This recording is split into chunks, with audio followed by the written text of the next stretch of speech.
Bonjour Antoine. Bonjour Alexandre. On est dans un format un peu particulier aujourd'hui, c'est format audio, il y aura pas d'image.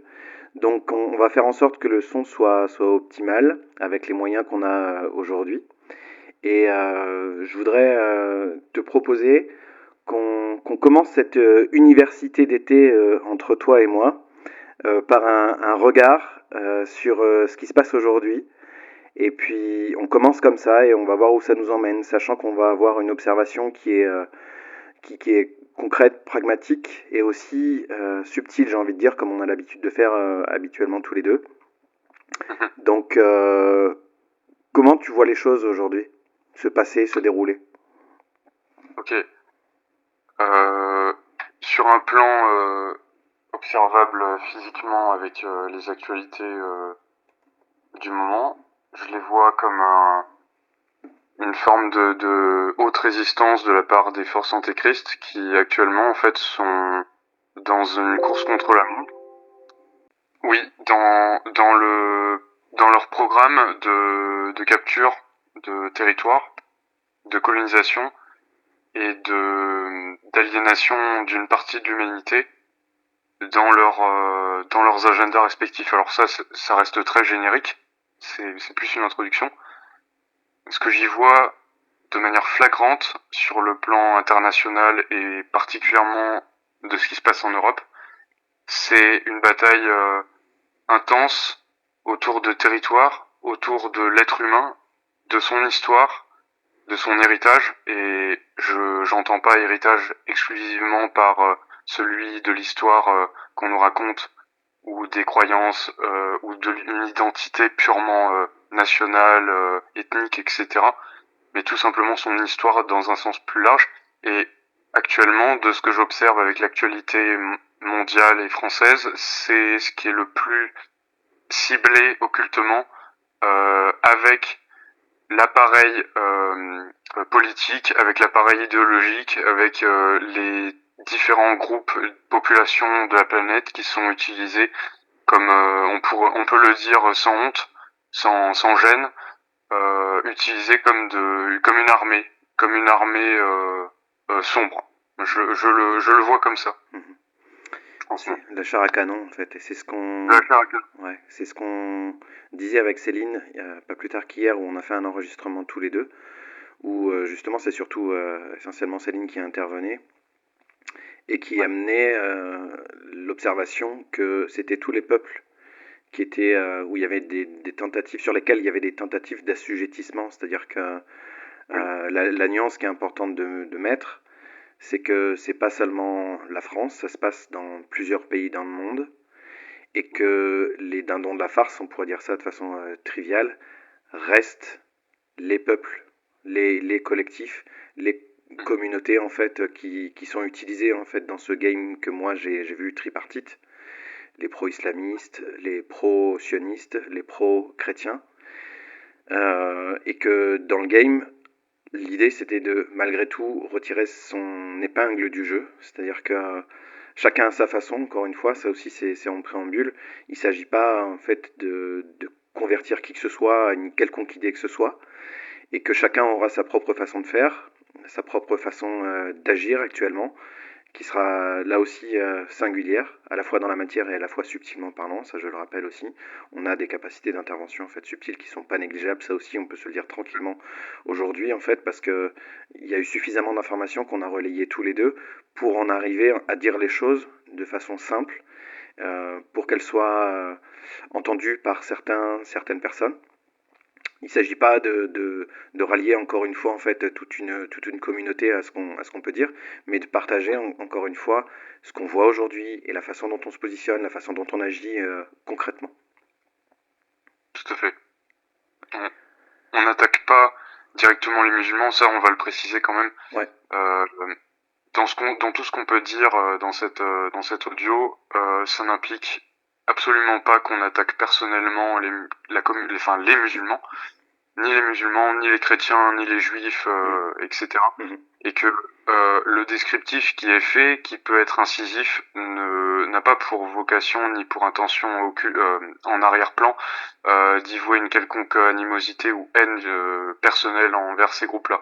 Ça, c'est important de le préciser parce que euh, les structures aliénantes planétaires, qui incluent l'islam, qui incluent de nombreuses idéologies qui sont actives sur le plan politique et planétaire actuellement, dans le domaine notamment des croyances, c'est à différencier et à séparer de l'être humain, de ce qu'il est réellement, de l'individu en lui-même. Donc il y a pas d'ad hominem, il n'y a pas d'attaque personnelle, et donc pour susciter, pour déclencher une guerre ou une guerre inter-ethnique ou religieuse, etc. Je le précise quand même. C'est très bien de le préciser en préambule. Moi, je vais y rajouter aussi ma façon de le dire, c'est-à-dire que si on s'attarde un petit peu aux publications que je fais actuellement, notamment sur Facebook en ce moment, on peut croire à une espèce de bascule en se disant qu'est-ce qui lui arrive. Il a basculé carrément dans l'anti-religieux islamique en fait. C'est pas le cas, c'est-à-dire que je cible aujourd'hui une des factions qui Oui. utilise ces personnes-là comme le balai. Il y a une expression que je vais reprendre là aujourd'hui dans la vidéo, dans le petit montage que j'ai fait qui dure à peu près 15 minutes, dans lequel on voit un rabbin dire l'islam, c'est le balai des sionistes. Et il reste quoi? Il reste en fait les chrétiens je comparais en fait les chrétiens dans la vidéo à quoi? À de la poussière, à des moutons justement, à des détritus en fait, à des déchets dont on voudrait se débarrasser. Et le parti pris que j'ai pris, parce que c'est un parti pris, c'est de focaliser sur cette faction-là particulièrement parce que j'y ai vu une traduction concrète dans un des partis qui se présente actuellement aux élections en France et qui utilise délibérément, en fait, il y a une vraie malice, en fait, derrière que je vois. Il n'y a pas de l'incompétence, il y a pas de Non. hasard, en fait, derrière tout ça. Il y a un plan qui se met en place de façon machiavélique, étape par étape, provocation après provocation, pour que justement ça suscite et ça génère tellement de haine entre les individus qu'à un moment donné on se trouve dans des situations de guerre civile qui a Oui. déjà, selon moi, en fait, commencé. C'est-à-dire qu'il n'y a pas à attendre quoi que ce soit. Aujourd'hui, on se disait en aparté que on est passé de faits divers, ponctuels, de temps en temps, à des faits quotidiens. C'est-à-dire que les agressions sont quotidiennes, les viols sont quotidiens, les actes de pédophilie sont quotidiens. C'est-à-dire que on ne peut pas ouvrir les réseaux, on ne peut pas ouvrir les chaînes d'information sans être abreuvé d'informations de ce type-là. Et c'est important de passer un petit peu de temps sur cette nuance-là. Moi, ma façon de le dire, ce serait de dire j'aime l'humain à partir du moment où il y a du respect.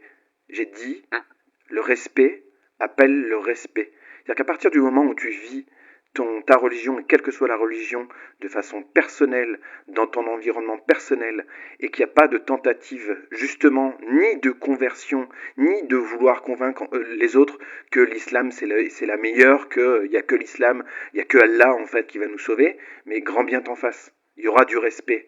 S'il n'y a pas ça, je te respecte pas. Et c'est la nuance en fait. Elle est là la nuance. C'est-à-dire qu'effectivement, je ne suis pas devenu raciste du jour au lendemain, en fait, anti-arabe, anti-noir. Je suis juste en train de pointer du doigt, souvent là, parce que je mets le paquet.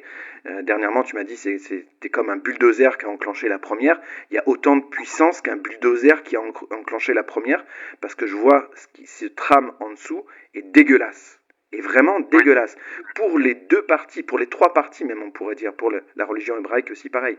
Et donc, j'essaye malgré tout, en fait, d'amener de la nuance en disant, j'aime l'humain, mais je chie dessus tous les textes qui tentent d'une façon ou d'une autre d'amener de la domination et de la soumission.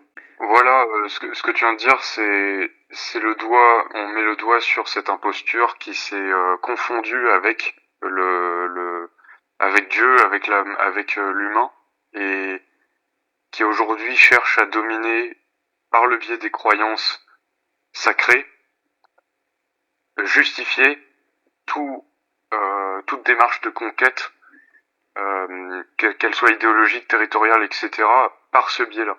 Ouais. Et ça fait partie d'un programme à part entière. On parle aussi de programme Armageddon.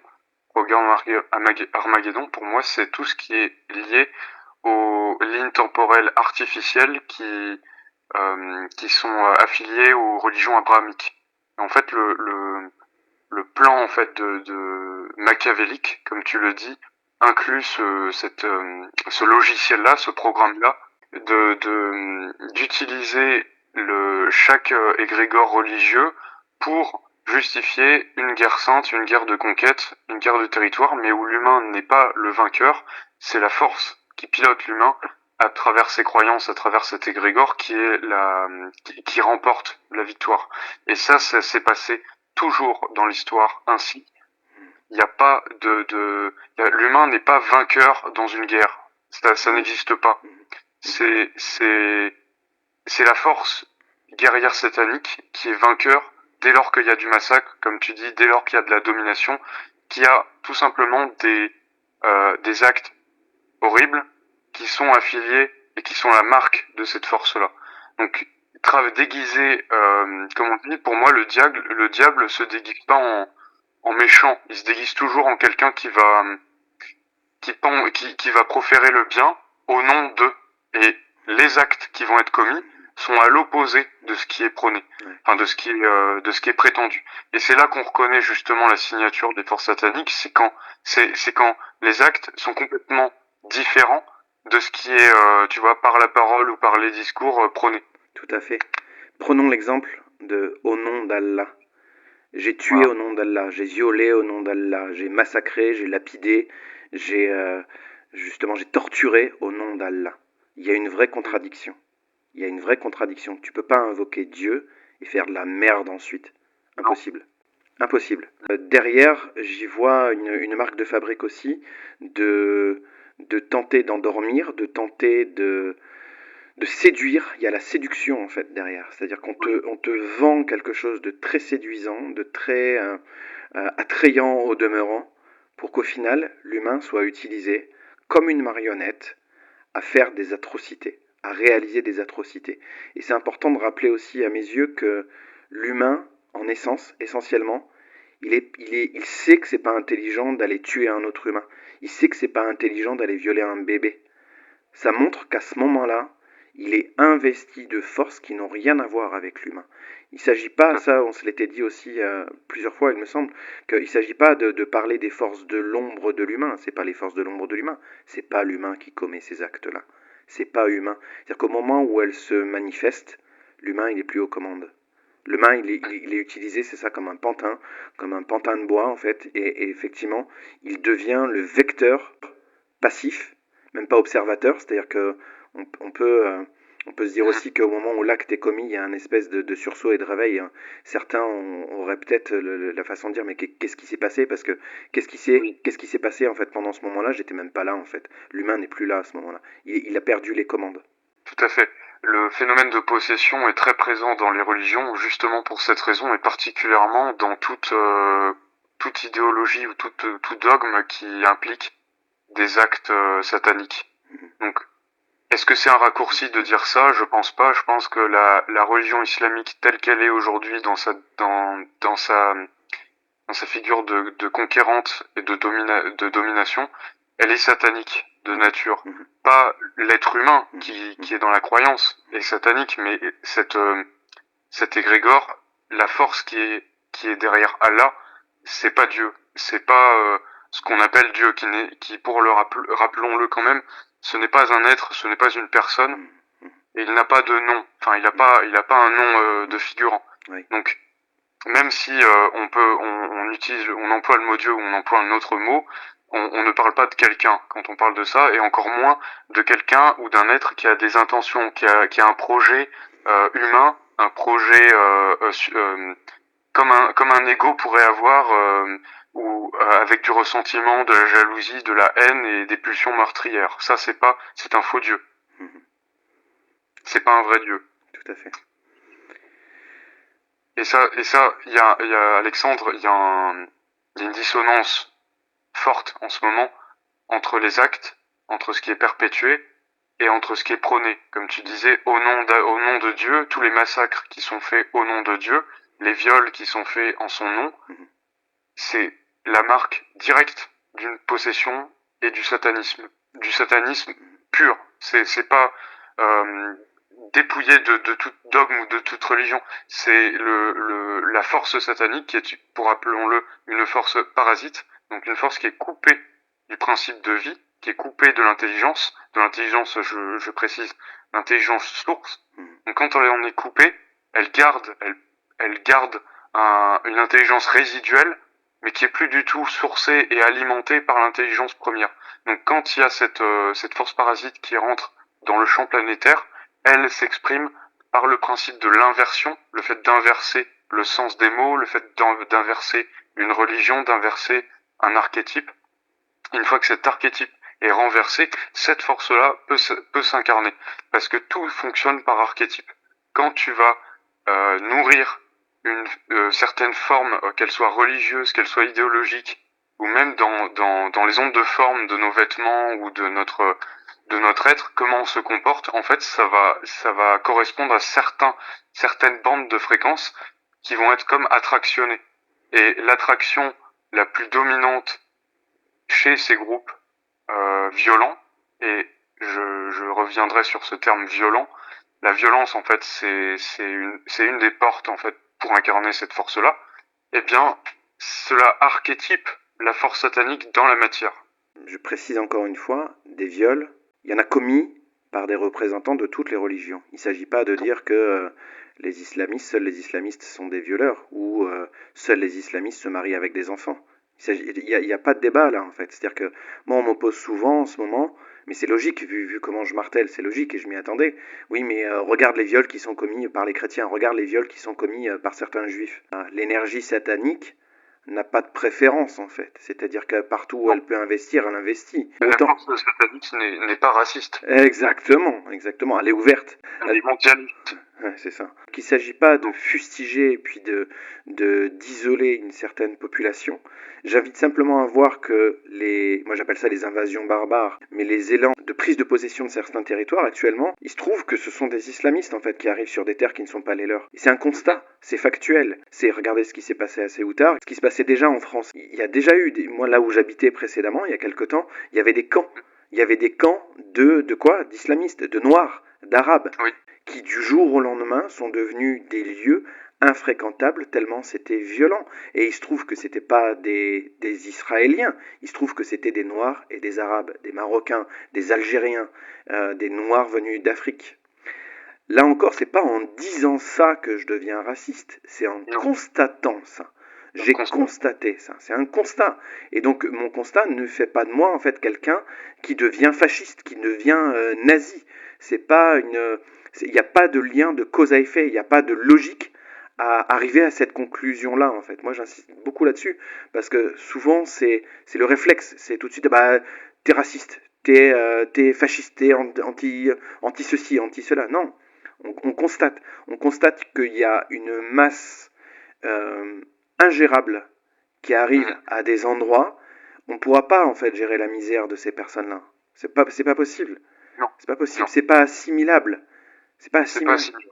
Et de fait, c'est normal qu'il y ait à un moment donné un rééquilibrage. Et je précise, je vote pas, je l'ai pas dit aussi en préambule, mais je vote pas, je suis apolitique. C'est-à-dire que je vote ni le RN, ni aucun autre parti. Je le dis aussi, c'est pas un combat politique à laquelle on a affaire aujourd'hui. Le réduire à un combat politique, on oublie toute la dimension subtile qui se joue. L'impression de guerre que l'on peut avoir ici témoigne de la guerre qu'il se passe d'un point de vue subtil. Tout à fait. Quelqu'un avait dit, et ça m'avait fait beaucoup rire, le réel est raciste. C'est pas l'individu qui est raciste. Ouais. C'est le réel par rapport. Alors, je précise quand même, c'est une blague. Hein, c'est une blague. C'est de l'ironie. C'est pour dire que les faits aujourd'hui concrets, observables, montrent qu'il y a une incapacité pour certains groupes subsahariens, arabes, musulmans, de s'intégrer correctement avec l'Occident, avec le territoire de France, avec les Français, avec même d'autres populations, et ça se passe dans l'ensemble très mal. Et ça, c'est logique. Si tu veux ramener des centaines de milliers de personnes qui ont déjà une culture, qui ont déjà un égrégore, qui n'a pas pour vocation, qui n'a pas pour volonté de se démanteler, l'égrégore en fait va toujours chercher à dominer d'une manière ou d'une autre. Et à minima, à se préserver et à se maintenir sous forme on appelle ça du communautarisme.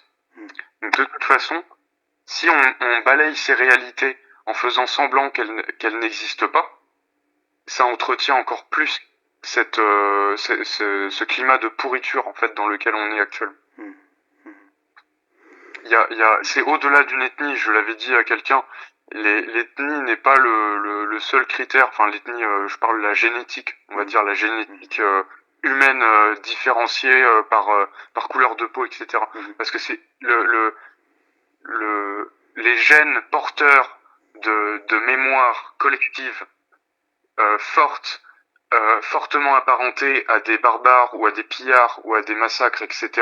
C'est un terreau génétique qu'on peut retrouver chez certaines populations qu'on a citées là, mais qui ne sont pas originaires uniquement du fait que la personne est arabe ou à la peau noire. Voilà. Tout à fait. Et ça, c'est la grande confusion qui est encore d'actualité, c'est que quand on parle arabe, noir, ou qu'on veut juste trouver un terme pour décrire des groupes violents et hostiles, par exemple, à l'Occident, ou plus précisément aux Blancs et aux Français, ou même à tous ceux qui n'ont pas en fait les mêmes le même terreau vibratoire, j'insiste dessus.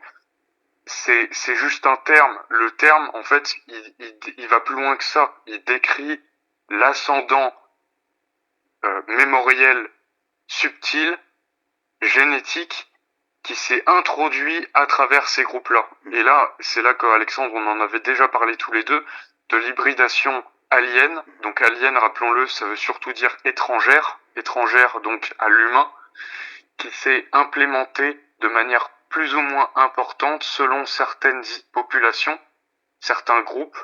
Et parmi ces groupes, on retrouve certains arabes musulmans, certains barbares. On peut parler même des Turcs mongols. Même les peuples mongols turcs ont été infiltrés. Donc il y a eu avec les Huns, tu sais les Huns, les H-U-N. Oui. Ça, les Vikings aussi, les races Vikings, ça c'est un autre sujet, mais elles ont, il y a eu toute une campagne de glamourisation du Viking sauvage qui fait des sacrifices rituels. Or, je vais pas m'étaler sur ce sujet, mais c'est pour citer un autre exemple.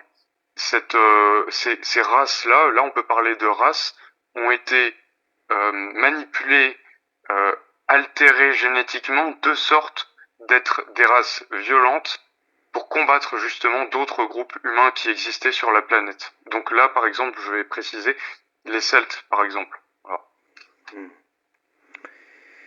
Ce qui me venait quand tu parlais, c'est de redire que le marqueur qui fait la différence dans les relations qu'on peut avoir avec des Noirs, avec des Arabes, il est dans le respect. Il est dans le respect. On voit bien comment se passe, je prends l'exemple de Ceuta parce que c'est celui qui a été le plus relayé dernièrement, que le respect, il n'y est pas.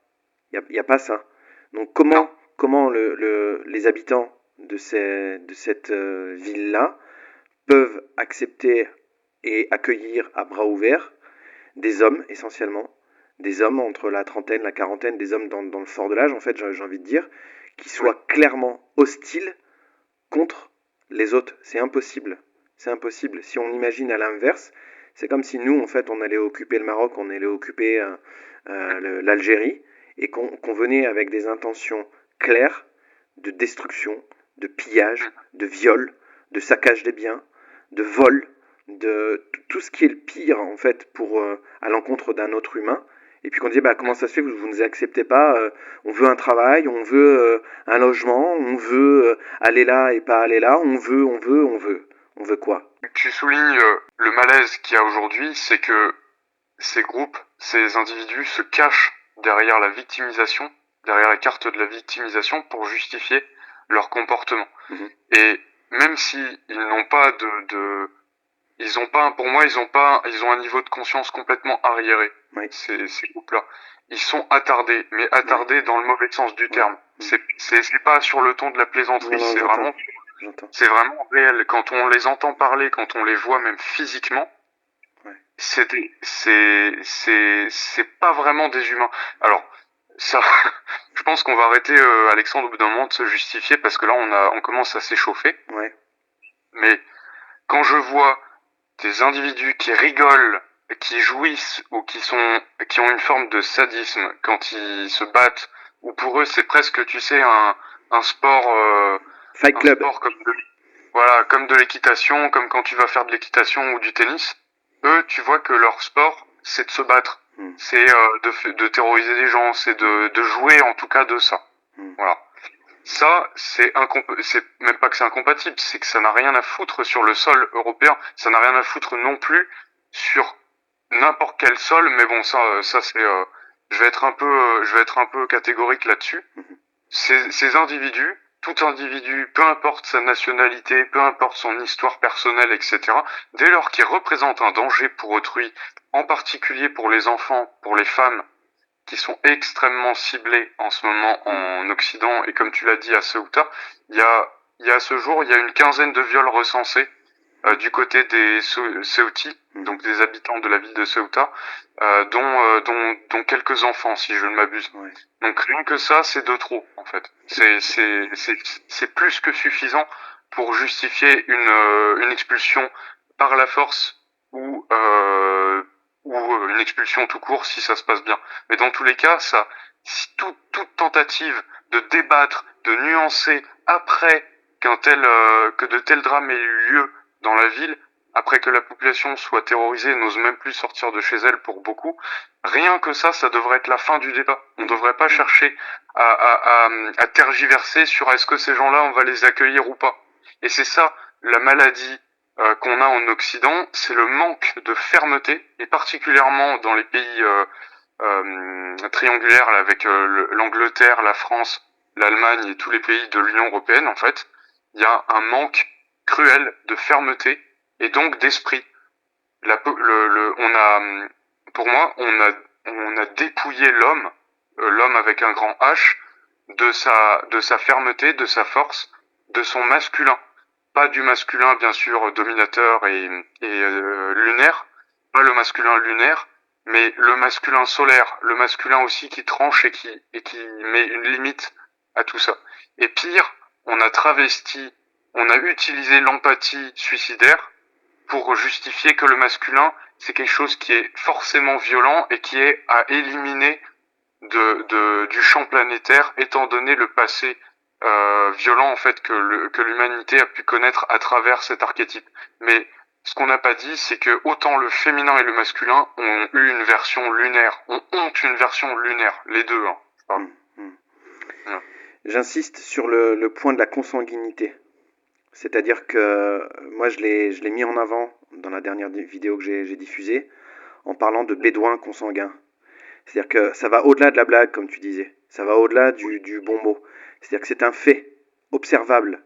Céline parle de Picasso. Elle me dit quand on les regarde, on a l'impression de regarder un Picasso. Oui. C'est-à-dire qu'il y a des formes qui ne sont plus harmonieuses. Un humain, il est harmonieux. Un humain témoigne l'harmonie. Un témoin est une manifestation de l'harmonie. Quand on regarde dans ses yeux, quand on regarde en fait son visage. Et là, je sors aussi totalement des critères de beauté plastique communs. C'est-à-dire qu'on sait reconnaître la beauté dans quelqu'un qui ne répond pas aux critères de TikTok ou d'autres réseaux là, d'Instagram. On n'est pas obligé d'être une Instagrammeuse pour être belle. On n'est pas obligé d'être un super influenceur sur TikTok pour être beau. Et ça, c'est distinguable. Ça, c'est quelque chose qui est visible par quelqu'un d'un peu attentif. S'il a le regard justement sur les individus qui actuellement sont utilisés pour prendre la place, il y a plus ça, il n'y a pas cette harmonie-là. Et donc, on a identifié dernièrement, en tout cas, que la consanguinité est un des moyens, des forces en arrière pour investir des coquilles vides. Moi, j'aime bien appeler ça des coquilles vides parce que à l'intérieur, il y a rien d'humain. Il n'y a rien d'humain.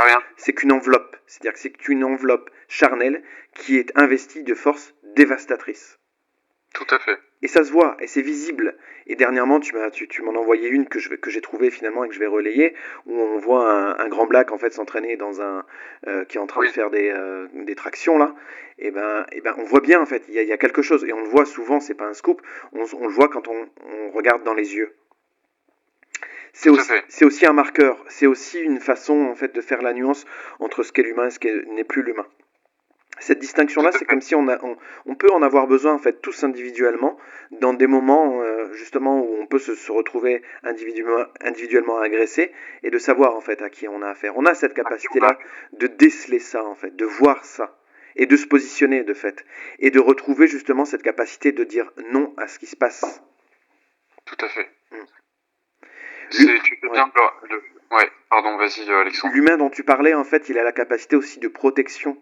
C'est-à-dire que Mm. l'homme a la capacité, en fait, de protéger le vivant. On le voit tous dans nos expériences, en fait, respectives, la propension qu'on peut avoir à aller protéger le vivant au sens large. Oui, Pas seulement en fait de l'espèce humaine, c'est-à-dire qu'on le voit aussi au travers des animaux. On voit en fait, exactement. si on laisse aller nos élans essentiels, il y a un réflexe en fait qui est dans ça, Oui. qui est dans c'est une attitude en fait qui est profondément humaine.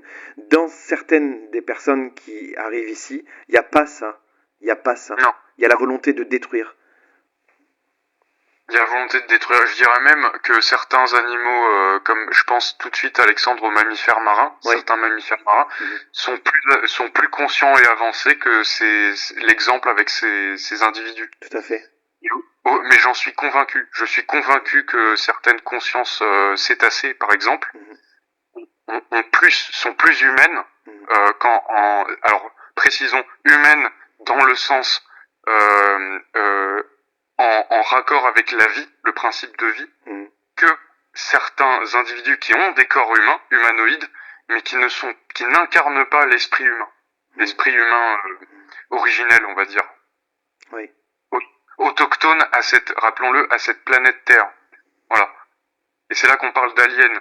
Il y a une complexité immense aujourd'hui sur la planète Terre au travers de cette diversité d'individus et de niveaux de conscience où le critère pour déterminer si un être est un humain ou pas seulement à partir du fait qu'il a un corps physique humanoïde n'est pas suffisant. Et ça, c'est ce que tu viens juste de décrire et d'expliquer, c'est que il y a des consciences et des forces aujourd'hui qui ont la capacité temporaire ou prolongée d'utiliser des corps humains, de s'incarner dans des corps humains, partiellement hein, bien sûr, parce que l'incarnation c'est aussi un autre débat, mais ou du moins elles sont capables d'interfacer avec le champ planétaire à travers certains types d'humains. Je précise certains types. Oui. Et finalement, c'est une clé ce que tu viens d'énoncer.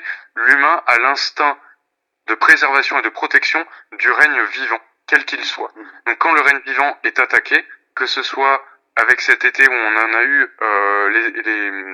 des exemples quotidiens presque d'incendies criminels, on sait que les incendies criminels, que l'élément feu, ça c'est mon langage Alexandre, mais l'élément feu a aussi sa version distorsionnée. C'est-à-dire que autant il peut être le feu de l'esprit, mais il peut être aussi un feu satanique. Oui, tout voilà. à fait.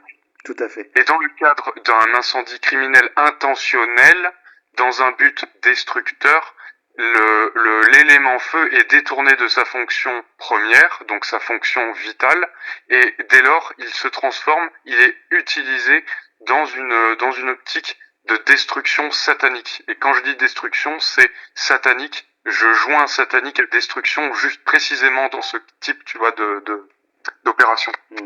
Tout à fait. On vient de décrire une façon de posséder un corps humain. On vient de décrire ce qui se passe actuellement, que des humains côtoient des espèces qui ne sont pas humaines. J'ai envie en fait d'amener aussi l'idée que il y a des technologies ici à l'œuvre qui permettent de se faire passer pour un humain sans nécessairement investir un corps. C'est-à-dire qu'une entité pourrait se faire prendre pour un humain. C'est l'entité reptilienne se fait passer pour un humain. L'hologramme. Okay. La technologie holographique, c'est-à-dire qu'une espèce extérieure à l'homme se fasse passer pour un homme par le biais de techniques holographiques. Et ça, c'est à l'heure actuelle aussi en place.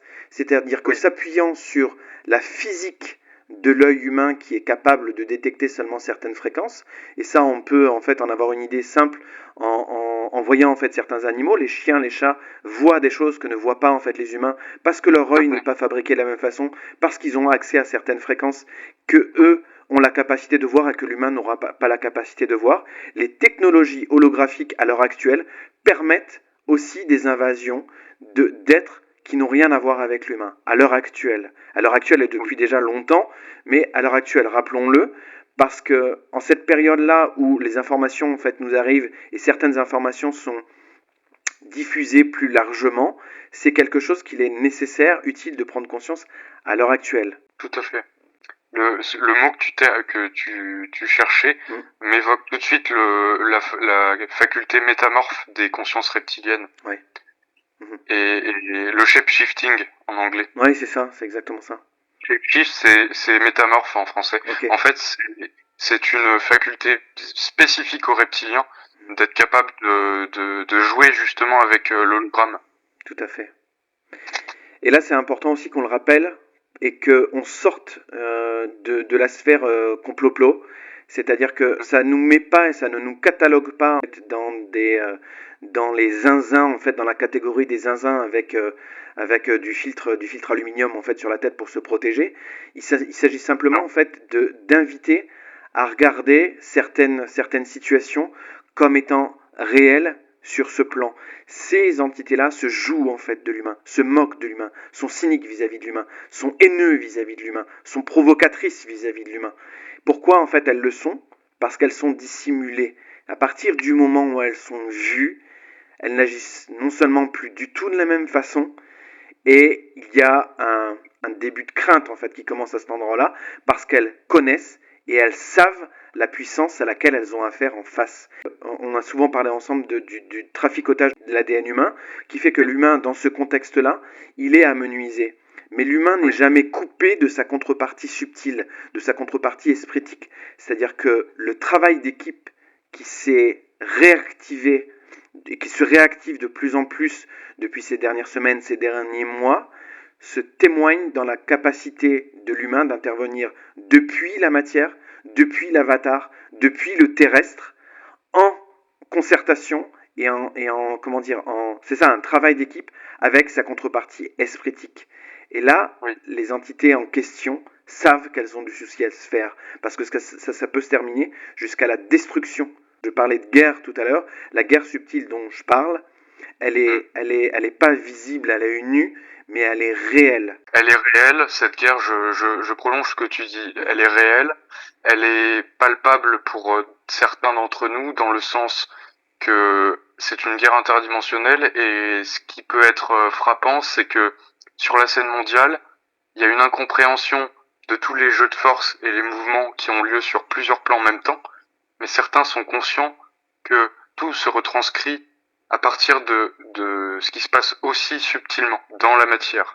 Et dans cette matière-là, infectée, colonisée, qui est déjà colonisée, il y a, ce que tu as cité juste avant, des génétiques qui hébergent plus facilement que d'autres. Donc les autres, c'est celles qui sont plus humaines, des consciences par exemple reptiliennes qui sont connues justement pour leur violence et pour tout ce qui est de l'ordre du viol et de la violence envers les femmes par exemple. Alors ça peut paraître stéréotypé ce que je dis, mais c'est aussi le fruit de ma propre expérience en lien avec ça et de proches qui ont vécu aussi des expériences assez frappantes en ce qui concerne certains individus qu'on appelle les racailles, les wesh, etc.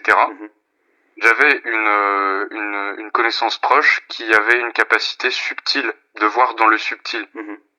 Et une fois, elle s'était faite pourchasser par justement une bande de racailles quand elle rentrait chez elle. Et ce qu'elle a vu derrière leur corps, tu sais, un peu comme des ombres, elle voyait littéralement des formes reptiliennes. Alors, elle avait aucune référence avec, comme tu dis, la mythologie complotiste reptilienne. Oui, oui. Elle avait pas De référentiel. de référentiel connu pour appeler ça reptilien ou avoir le descriptif qui correspondait dans le détail à ces consciences-là. Donc elle a vu derrière ces groupes-là qui étaient violents, qui voulaient la violer. Elle a subi plusieurs viols et tentatives de viol et plusieurs viols qui ont été très violents. Je le précise sans préciser davantage de détails dans sa vie intime, mais donc il y avait un ciblage. Elle a été ciblée toute sa vie depuis qu'elle est née, et ce ciblage était principalement passé aisément à travers certains groupes d'individus, notamment les Wesh. Les Wesh, je pense que les gens sont d'accord sur ce qu'on veut dire par là. Oui.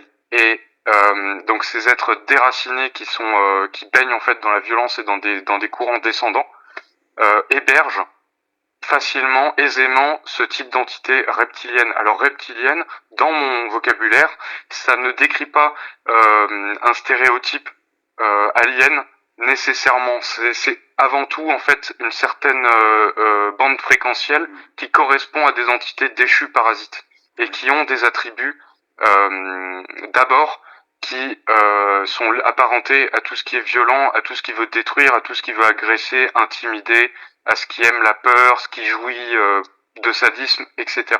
Mais pour être honnête, c'est le terme reptilien ne vient pas de n'importe où. C'est pas juste un terme folklorique tiré de nulle part. Il y a chez ce type de conscience des races derrière aliens, déchues, qui ont une génétique de type reptilien, ce qu'on appelle reptilien. Voilà. Tout à fait. C'est-à-dire que ça prend la forme Oui. d'un reptile, mais c'est parce que c'est une façon de se parler, c'est une façon de se faire comprendre d'un humain à un autre, en fait. C'est une façon de représenter. Et c'est important, ce que tu rappelles, c'est que derrière, il y a une fréquence vibratoire, une signature vibratoire. C'est ça, et j'aime bien quand tu dis ça, parce que c'est vraiment ça. C'est un marqueur de cette espèce-là. Oui, de cette espèce. Oui. Et une espèce, rappelons-le, trou noir. Moi j'appelle ça trou noir, c'est-à-dire que c'est pas des espèces organiques à l'heure actuelle, ce sont des espèces déchues qui sont souvent affiliées directement avec l'intelligence artificielle dans leur matrice et qui ont presque plus aucune partie organique dans leur conscience. Donc elles deviennent des sortes de drones mémoriels qui ont effectivement un matériel génétique galactique qui s'apparente à ce qu'on appelle un matériau génétique de type reptilien, mais les formes qu'elles prennent et leur statut, on va dire, cosmique actuel est plutôt un statut d'entité morte, déchue, qui est parasite, qui ne peut pas s'incarner naturellement. Donc leur façon de s'incarner, c'est par le biais de la possession. Il y a derrière les groupes de migrants actuels qui envahissent l'Europe, nombre d'entités de type reptilienne antéchrist que nous avons déjà affrontées dans l'histoire du temps. Et la bataille qui se déroule actuellement, quand je parle de bataille, bien sûr, une bataille, c'est pas uniquement dans notre imaginaire tel qu'on se le représente, c'est subtil, c'est multidimensionnel, c'est énergétique, c'est fréquentiel, mais cette bataille qui est en train de s'archétyper dans la matière et qu'elle est un script qui est très ancien et qui implique les forces de vie que nous représentons en tant qu'êtres humains et en face les forces antéchrist. Ceux qui ne cherchent pas à faire sécession de tout humain appartenant au groupe ethnique arabe ou africain, évidemment, nous savons très bien qu'il y a chez eux nombre d'êtres très conscients et même qui sont très humains.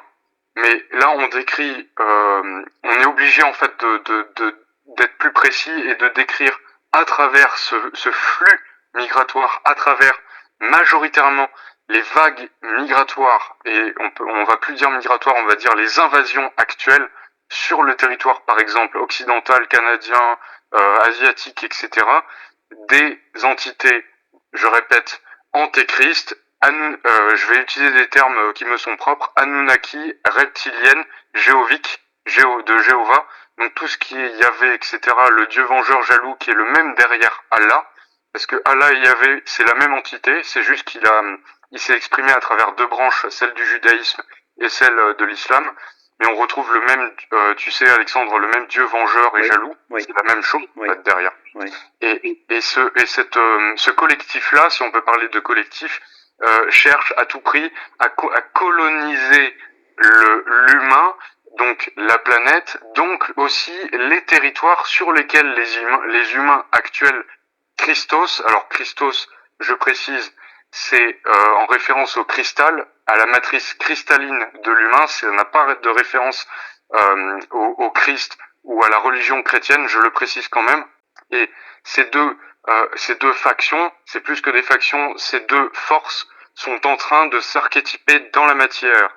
Et ce que nous observons dans la contre-stratégie des forces antéchristes sur le sol français, par exemple, c'est lié au retour des forces Christos, des forces de vie, tout simplement, sur ces territoires. Parce que il fallait des êtres humains qui soient capables de communiquer avec des forces cosmiques, des forces interdimensionnelles hors du temps, pour qu'elles puissent à nouveau descendre sur cette planète. Et c'est justement le fait que, au niveau calendaire cosmique, il y a le retour de l'esprit, le retour du grand esprit sur la planète, que les forces en face, antichristiques, lancent des assauts proportionnels, tu vois, à ce retour-là. C'est très intéressant quand tu parles de Dieu vengeur. J'ai pour habitude de dire souvent que derrière, il y a énormément de haine à l'encontre de l'humain, parce que ce sont des forces qui sont incapables de reproduire l'humain tel qu'il est en essence. Et le Dieu vengeur dont tu parles, c'est ça. C'est au-delà de la jalousie. C'est vraiment une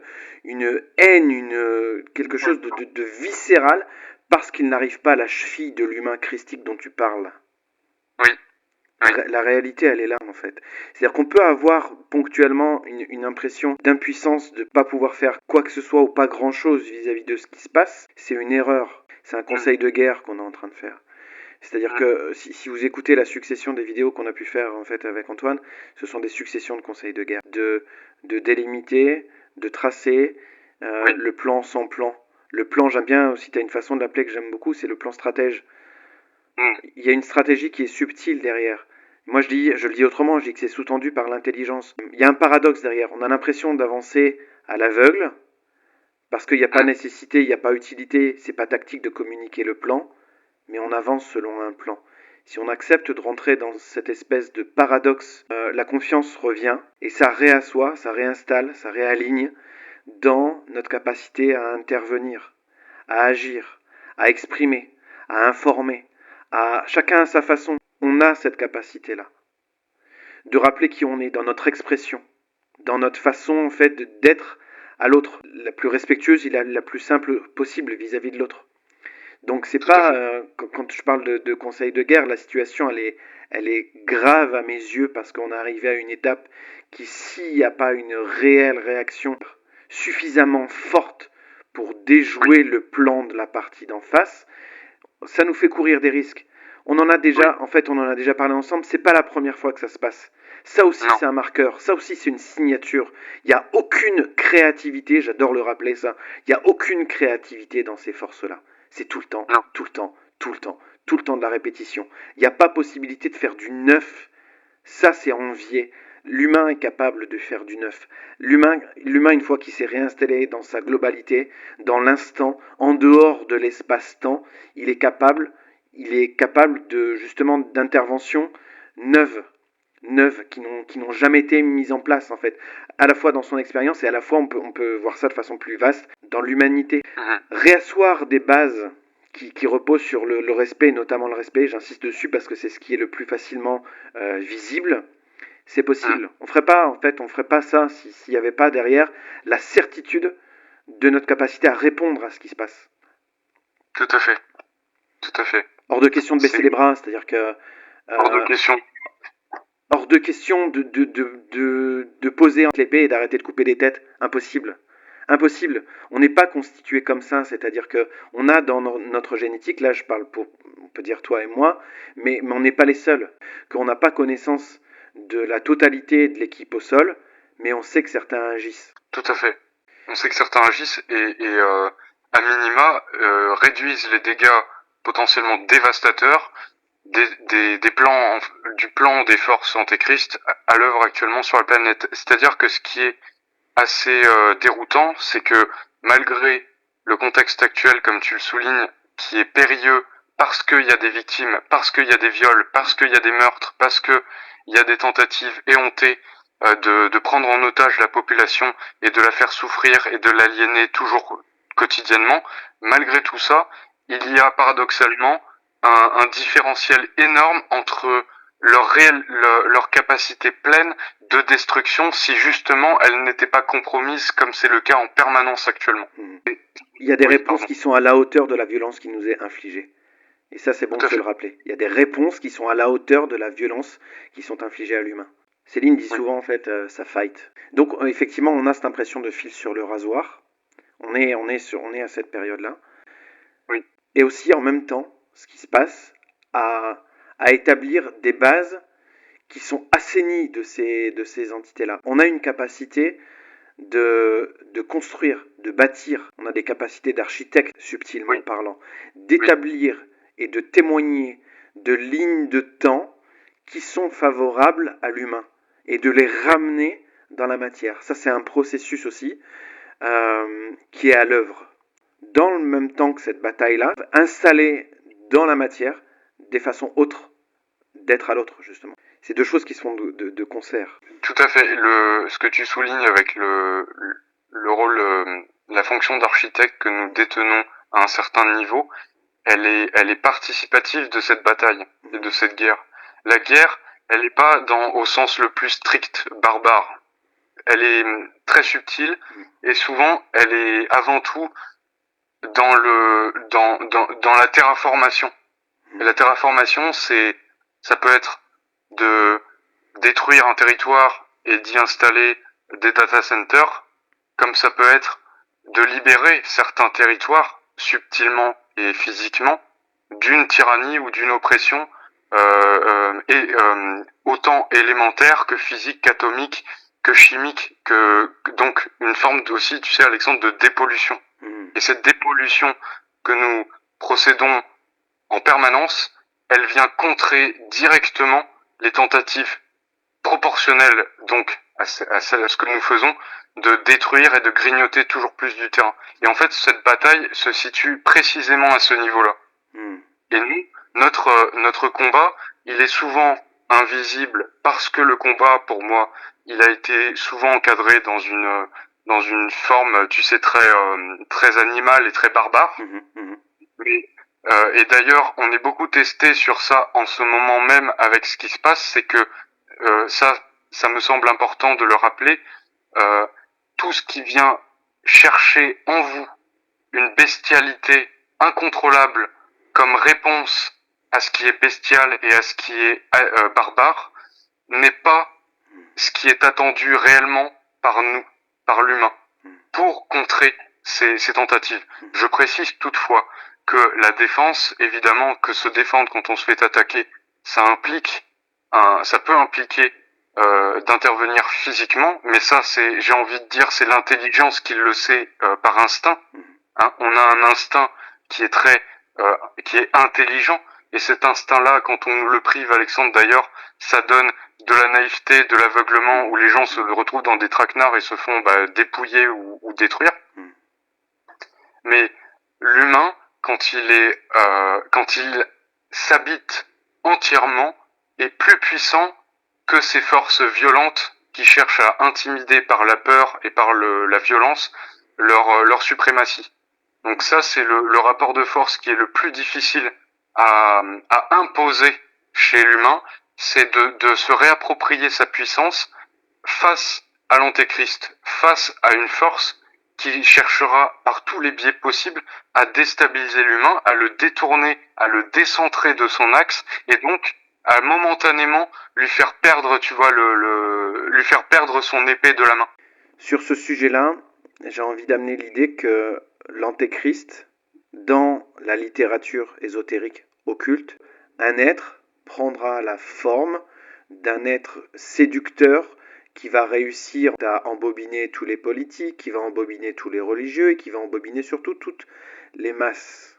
Il s'agira à ce moment-là de faire preuve de grand discernement, comme on est capable aujourd'hui déjà, mais de ne pas se laisser endormir. Il me revient l'image de Macron qui parle de la bête, que la bête de l'événement est là. Quelle que soit la forme que ça pourrait prendre, c'est pas un individu, un homme, une femme, qui ira vous sauver les miches. N'attendons rien, ni des politiques, ni des religieux, ni des figures extra-politiques, extra-religieuses qui nous feraient croire que eux ou elles sont là justement pour sauver l'humanité. Tout à fait.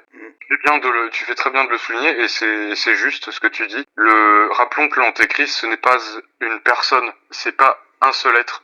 C'est une force qui va s'archétyper à travers un être. Ouais, tout à fait.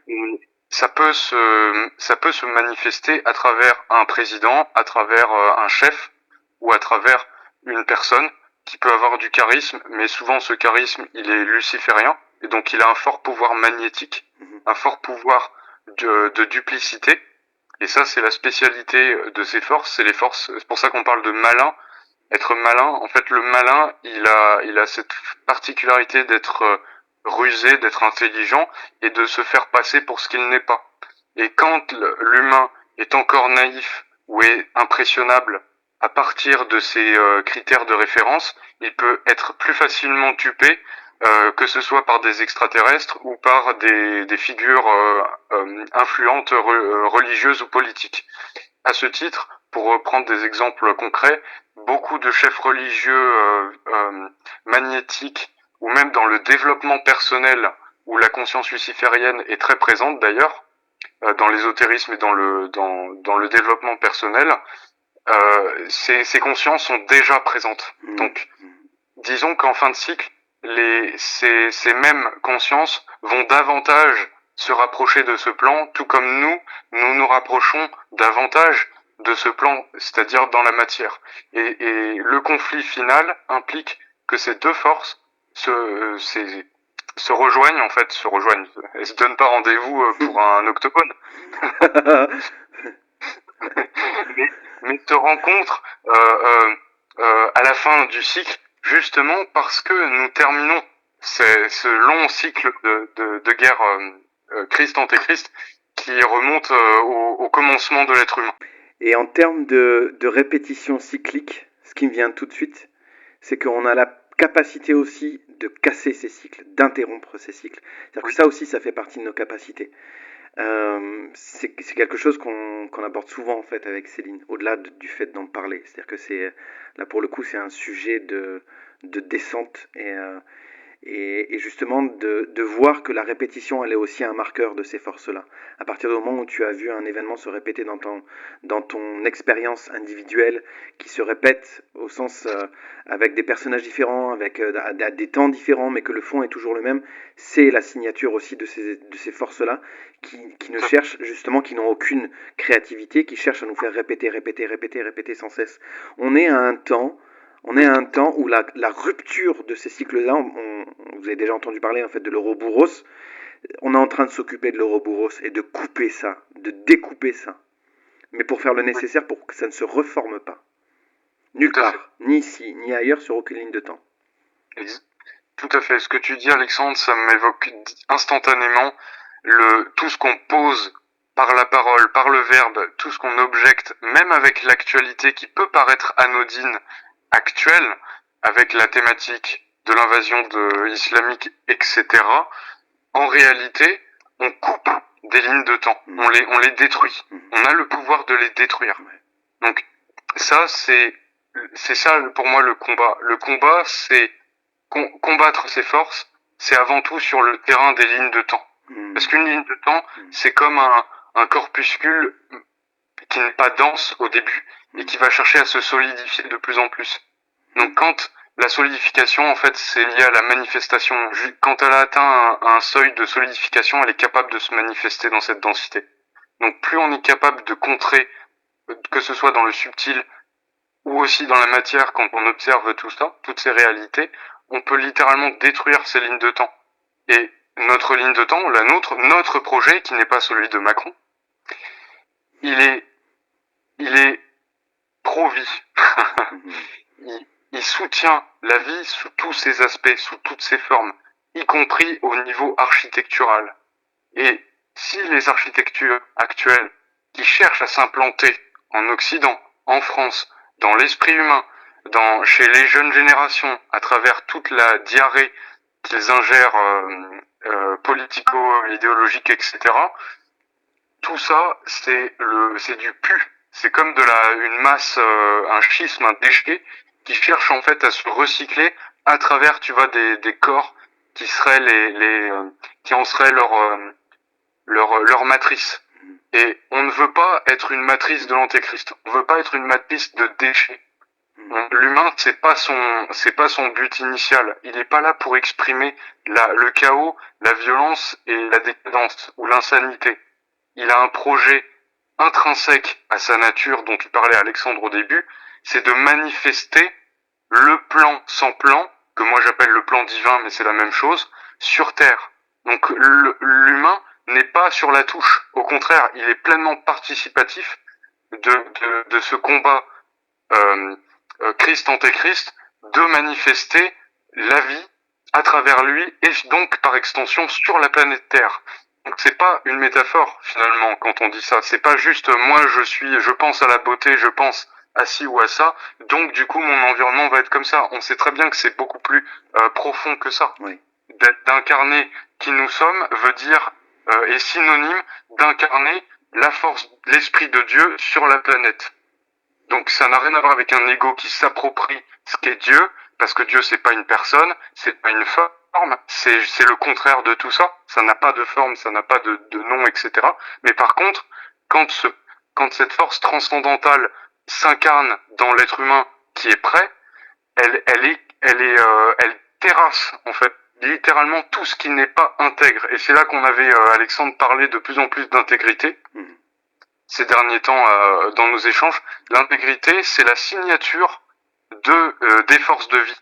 Les forces de vie opèrent à travers l'intégrité. Elles combattent avec l'intégrité. Elles ne combattent pas dans le mensonge, dans la duperie, dans la duplicité ou dans la fourberie. Et ça, c'est un moyen qui nous servira à tous dans les temps à venir pour identifier à quelle force vous avez affaire à travers un individu, à travers un groupe politique, à travers un groupe religieux, etc. Tout à fait.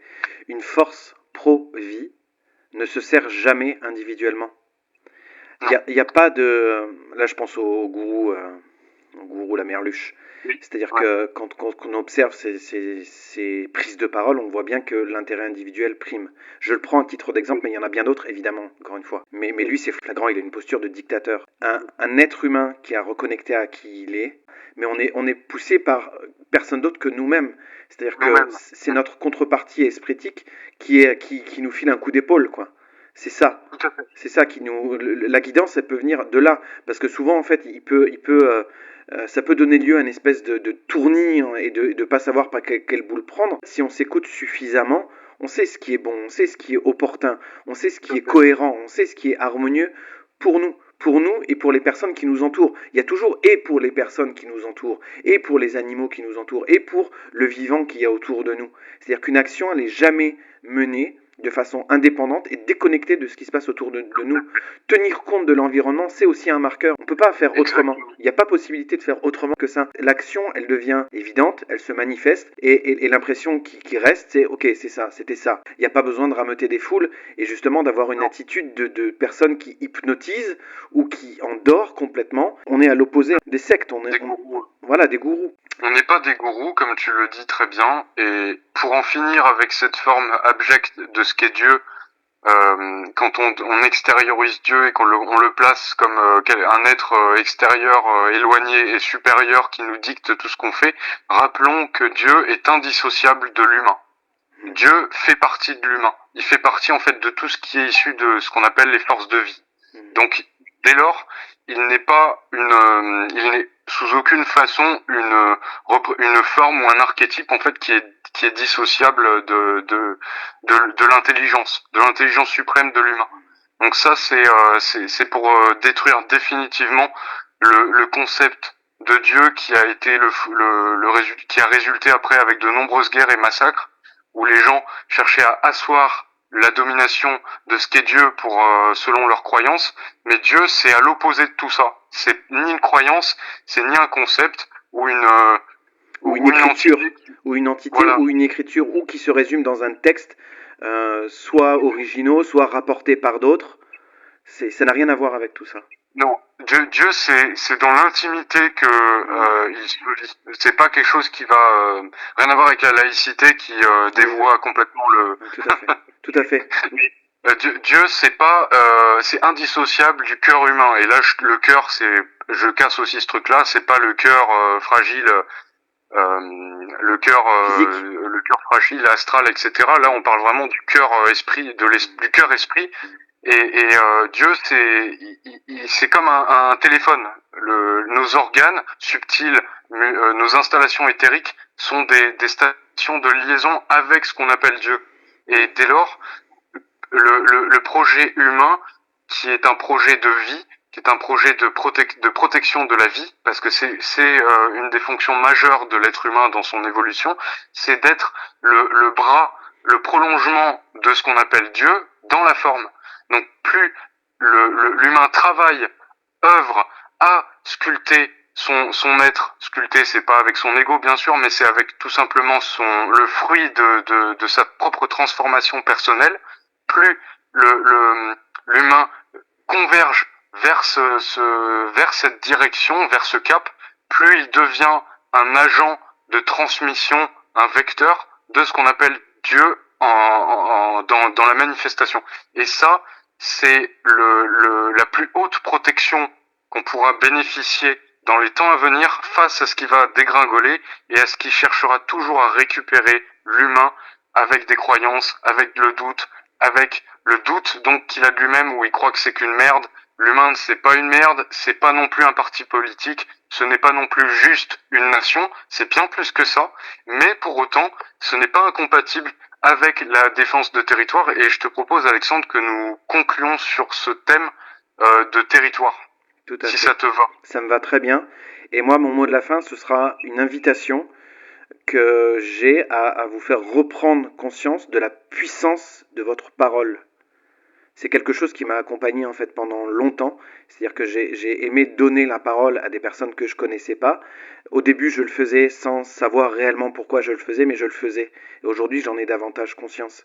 Parlez-vous, parlez-vous. C'est-à-dire que l'expression de qui vous êtes, à votre façon, avec vos mots, avec votre tonalité particulière, et que vous avez la capacité d'exprimer cette intégrité-là, ne serait-ce que par le biais de la parole. Reprenez conscience de là parce que c'est pas seulement un outil, c'est une arme. C'est une réelle arme. La parole, Alexandre, je suis certain que tu en as fait de nombreuses fois l'expérience et que c'est croissant. Mais le pouvoir du verbe, quand il est aligné avec l'esprit, il est extrêmement puissant. Il est capable de balayer des parasites ou des forces qui sont présentes dans une pièce ou dans un lieu, juste avec la parole. Tout à fait. C'est quelque chose qui nous est accessible, et je le rappelle pour finir, parce que justement, il n'y a pas besoin de... On reste dans la simplicité. Un marqueur de l'intelligence reste la simplicité. C'est simple, c'est accessible. Donc ça fait pas de nous des magiciens, ça fait de nous des êtres humains qui ont reconnecté avec leur qualité, avec leur capacité. Tout à fait. Leurs capacités qui sont liées directement à ce qu'on appelle les fondateurs. Alors moi je remploie souvent ce terme parce que c'est indissociable de l'être humain, c'est-à-dire que l'être humain, dans ses croyances, d'être perdu, de se croire être isolé, etc., va se remémorer cellulairement et physiquement de manière croissante à l'avenir ses origines qui sont beaucoup plus anciennes que celles qu'on cherche à lui faire croire à travers l'histoire humaine actuelle. Et ça comprend ce que tu décris, Alexandre, ça comprend un pouvoir de manifestation, un pouvoir d'interaction directe avec la matière, avec l'esprit, avec la structure même de la création. Et ça, c'est un pouvoir qui nous est destiné. Quand il n'est pas encore présent chez tout le monde, il est en potentiel, et ce potentiel ne va faire que s'accroître à mesure que la duperie et la tromperie n'a que trop duré. Et ça, je vais terminer moi sur ça. Ne vous laissez jamais dicter ce que vous devez faire, sous aucun prétexte que ce soit. On cherche trop à nous soumettre à des injonctions, qu'elles viennent d'un État, qu'elles viennent de la justice, qu'elles viennent de plein d'entités officielles, étatiques ou même autoritaires. C'est une imposture. Rappelons-le que la justice actuelle est une imposture. Ce n'est pas la vraie justice. Donc dès lors qu'elle est en violation des lois de la nature, elle se met à dos toute la création dans le fait d'avoir violé en fait. Par exemple violer les droits humains. Quand on viole les droits humains, on viole pas juste l'humain, on viole pas juste ses propres droits de citoyen, on viole la nature de manière globale. Merci Antoine. Merci Alexandre.